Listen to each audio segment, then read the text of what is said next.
Kasus kilometer 50 kembali hangat sesudah hebohnya kasus Ferdy Sambo yang viral di media karena terbongkar membunuh Brigadir Joshua. Ferdy Sambo dianggap bagian dari penyidik kasus kilometer 50 yang menewaskan 6 orang anggota FPI pengawal Rizik Syihab. Sebagai pengingat ya, kasus kilometer 50 itu berawal dari penguntitan polisi sesudah Rizik Syihab dianggap berbohong soal protokol kesehatan waktu pandemi. Polisi yang sedang menguntit ini kemudian diikuti oleh para pengawal Rizik Syihab yang kemudian menyerang mereka dengan senjata tajam dan senjata api. Terjadilah bentrok di antara keduanya dan berakhir dengan tewasnya 6 orang pengawal FPI. Kasus ini kemudian melebar kemana-mana karena pihak FPI dan politisinya oposisi mencoba mengarahkan kasus ini ke arah pembunuhan, bukan pembelaan diri. Beberapa pihak termasuk Komnas HAM juga menyelidiki kasus kilometer 50 ini.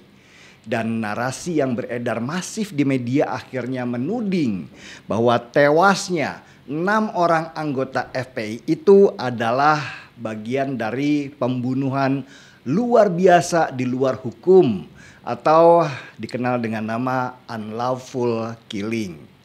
Maka beberapa anggota polisi yang ada di tempat kejadian perkara kemudian didakwa terlibat pembunuhan itu.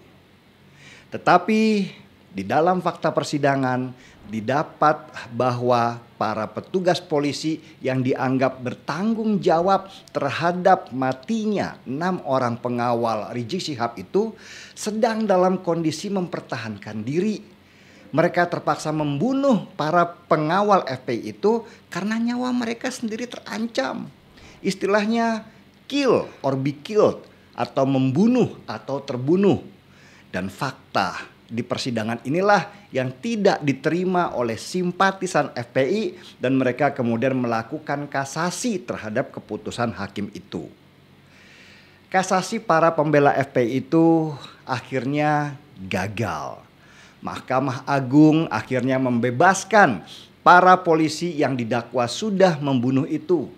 Seharusnya secara hukum kasus itu sudah selesai kalau para simpatisan FPI menerima pengadilan sebagai upaya akhir dalam setiap masalah. Tapi mereka pasti nggak puas. Dan dengar-dengar entah bagaimana caranya mereka akan menempuh upaya hukum lain. Sejak awal ketika kasus Ferdy Sambo itu meledak, saya sudah menduga bahwa pihak FPI pasti akan memakai kasus ini sebagai kendaraan propaganda mereka bahwa penembakan 6 orang anggota FPI itu tidak sah. Dan benar saja mereka terus-menerus membangun narasi bahwa kasus kilometer 50 itu tidak sah. Apalagi dianggap ada Ferdy Sambo di dalam kasus itu.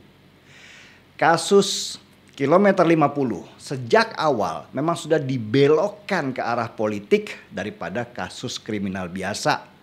Bahkan majalah Tempo kemudian merilis video dokumenter tentang kasus kilometer 50 itu yang kalau nggak salah tayang hari ini atau tanggal 15 September. Ya, namanya media, mereka selalu mencari traffic karena bad news buat media adalah good news untuk mendatangkan pemasang iklan. Kasus kilometer 50, sekali lagi, bukan kasus pembunuhan, tetapi lebih kepada pembelaan diri para petugas polisi ketika nyawa mereka terancam. Kebayangkan kalau petugas polisi itu yang akhirnya terbunuh, maka sorak-sorai mensyukuri kematian mereka pasti akan ramai. Dan itu bisa melemahkan simbol kepolisian karena mereka dianggap bisa dijatuhkan. Inilah yang harus dijaga, jangan sampai institusi polisi secara keseluruhan hancur karena salah penanganan. Selamat untuk kedua petugas polisi Bribtu Fikri Ramadan dan Ibda M. Yusmin Ohorela yang dibebaskan dari semua dakwaan. Jangan pernah kalah dalam menghadapi para kriminal bahkan yang berbaju agama. Saya seruput dulu kopinya.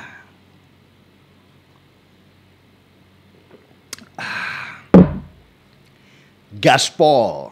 Cita-cita kita di tahun 2045, 1 abad Indonesia merdeka, mestinya insya Allah Indonesia telah keluar dari jebakan pendapatan kelas menengah. Indonesia telah menjadi negara maju dengan pendapatan 320 juta rupiah per kapita per tahun atau 27 juta per kapita per bulan. Dengan kemiskinan mendekati 0%. Kita harus menuju ke sana.